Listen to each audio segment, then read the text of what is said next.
Pemirsa, Anda kembali menyaksikan Kominfo Newsroom, kita ke informasi selanjutnya. Ditjen Pajak resmi memulai penerapan nomor induk kependudukan sebagai nomor pokok wajib pajak. Hingga saat ini sudah tercatat sebanyak 19 juta NIK yang terintegrasi dengan NPWP dan dapat digunakan untuk mengakses layanan perpajakan.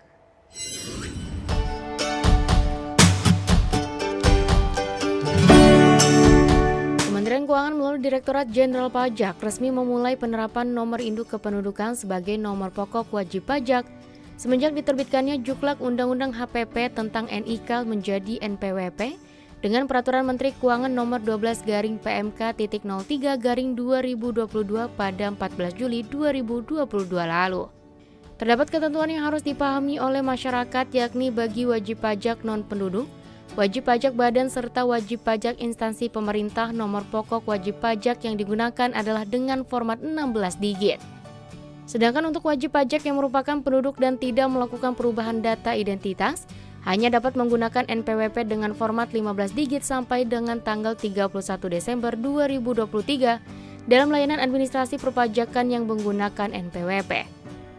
Direktur Jenderal Pajak Suryo Utomo dalam acara perayaan peringatan Hari Pajak mengungkapkan, terintegrasinya NIK sebagai NPWP merupakan salah satu cara untuk memudahkan masyarakat dalam mengakses layanan perpajakan ke depannya.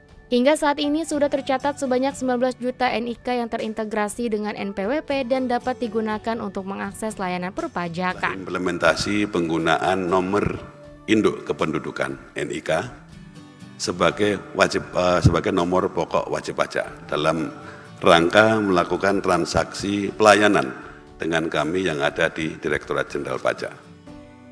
Tujuannya adalah untuk memudahkan, karena kadang-kadang, mohon maaf, kami pun juga suka lupa nomor pokok wajib pajak yang kami miliki, tapi kami tidak lupa nomor induk kependudukan yang kami miliki.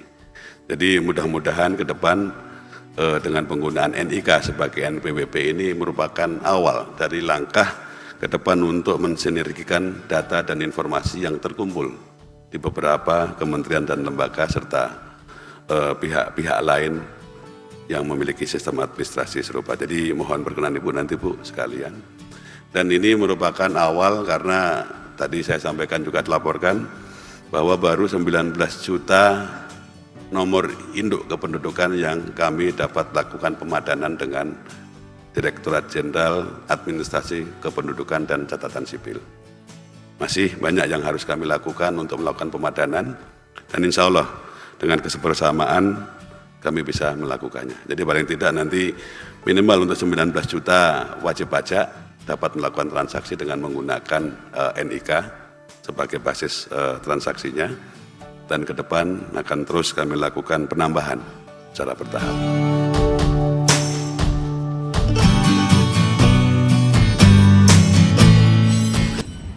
Otoritas Jasa Keuangan akan mengupayakan seluruh aplikasi pinjaman online atau pinjol ilegal bisa mendaftar untuk menjadi legal sehingga dapat diawasi pergerakannya. OJK mencatat peer-to-peer lending yang telah terdaftar cukup signifikan jumlahnya dan berkembang cukup baik.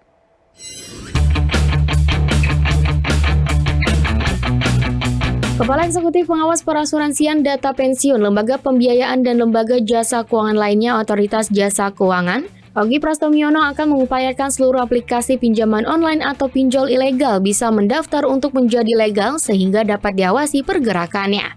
Untuk mengatur pinjol atau peer-to-peer lending yang legal, sudah terdapat peraturan yang dikeluarkan OJK baru-baru ini yakni pada 4 Juli 2022, sehingga pihaknya akan mengawasi lebih lanjut implementasinya. OJK mencatat P2P lending yang telah terdaftar cukup signifikan jumlahnya dan berkembang cukup baik, di mana P2P lending masuk ke dalam industri keuangan non-bank atau IKNB yang merupakan salah satu industri jasa keuangan yang sangat luas. Karenanya OJK akan memperkuat IKNB melalui 3 lapisan. Lapisan pertama yakni di industri IKNB sendiri yang diminta untuk memperkuat para penyusun laporan keuangan audit manajemen risiko. Kedua, melalui peran lembaga profesi penunjang untuk bisa menjaga IKNB, serta penguatan melalui OJK dengan berbagai perbaikan terkait pengaturan dan pengawasan yang lebih mengarah kepada pengawasan berbasis risiko. Terkait dengan mendorong potensi daripada P2P lending yang cukup signifikan ya dan berkembang cukup baik ya. Terkait dengan yang ilegal juga kita akan tangani bahwa mereka itu kita lakukan upaya untuk mereka apply menjadi P2P lending yang legal, dan nantinya perizinan itu satu tahap ya. Kalau dulu itu ada pendaftaran dan juga ada perizinan, tapi kita satu tahap, tetapi prosesnya perlu dilakukan sesuai dengan peraturan yang kita keluarkan.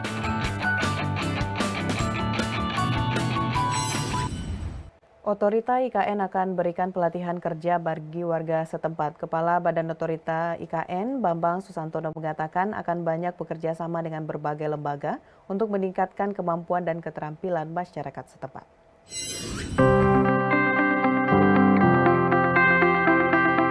Otorita Ibu Kota Nusantara akan menggelar berbagai pelatihan kerja dan usaha bagi warga setempat di Penajam Pasir Utara, Kalimantan Timur, sejalan dengan pembangunan ibu kota baru. Beberapa pelatihan yang akan digelar antara lain pelatihan konstruksi bekerja sama dengan lembaga sertifikasi, pelatihan mengelola keuangan, serta pelatihan menjahit ataupun pelatihan membuat kue. Kepala Badan Otorita IKN Bambang Susantono mengatakan banyak bekerja sama yang nantinya akan dilakukan dengan lembaga swadaya masyarakat, BUMN dan korporasi swasta, akademisi untuk reskilling pelatihan kemampuan baru dan upskilling pelatihan meningkatkan kemampuan masyarakat setempat. Kita pada saat ini juga mempersiapkan saudara-saudara kita yang penduduk yang lokal yang berada di daerah sekitar IKN, sudah ada beberapa training ataupun istilahnya pelatihan-pelatihan ya. Kami bekerja sama dengan elemen masyarakat, apakah itu lembaga swadaya masyarakat, apakah itu akademisi, apakah itu juga CSR dari beberapa BUMN ataupun perusahaan, untuk reskilling dan upskilling istilahnya. Jadi memberikan skill-skill yang insya Allah dibutuhkan oleh para saudara-saudara kita yang sekarang ini sudah bermukim di kawasan IKN, sehingga nantinya mereka juga akan menjadi bagian yang tidak terpisahkan dari pembangunan IKN itu sendiri. Pada intinya kami ingin melihat mereka juga aktif nanti, ya. Jadi pelatihan-pelatihan itu banyak sekali. Ada pelatihan untuk membuat kue, misalnya, ya. Ada pelatihan untuk menjahit, ada pelatihan bagaimana nanti mengelola keuangan, ya. Dan juga tentu pelatihan-pelatihan yang berhubungan dengan konstruksi. Pemirsa, mengingat saat ini ada sekitar 850.000 ton tambahan gula nasional yang dibutuhkan oleh masyarakat, Presiden Joko Widodo meminta Menteri Pertanian RI Syahrul Yassin Limpo untuk meningkatkan produktivitas gula nasional.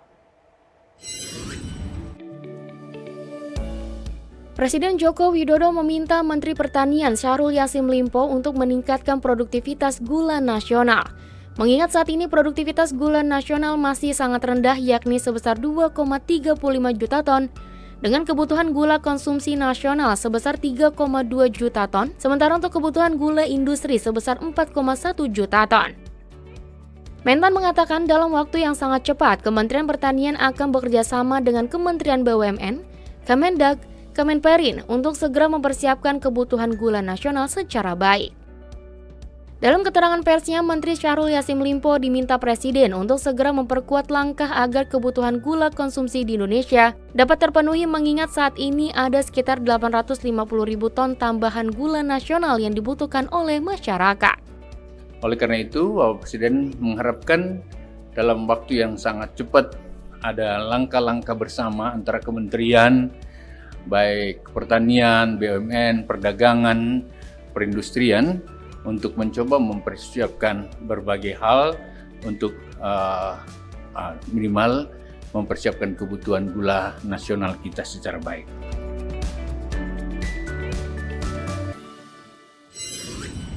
Pemirsa, usai jeda kami akan kembali dengan informasi mengenai potensi pariwisata Pulau Mansinam sesaat lagi.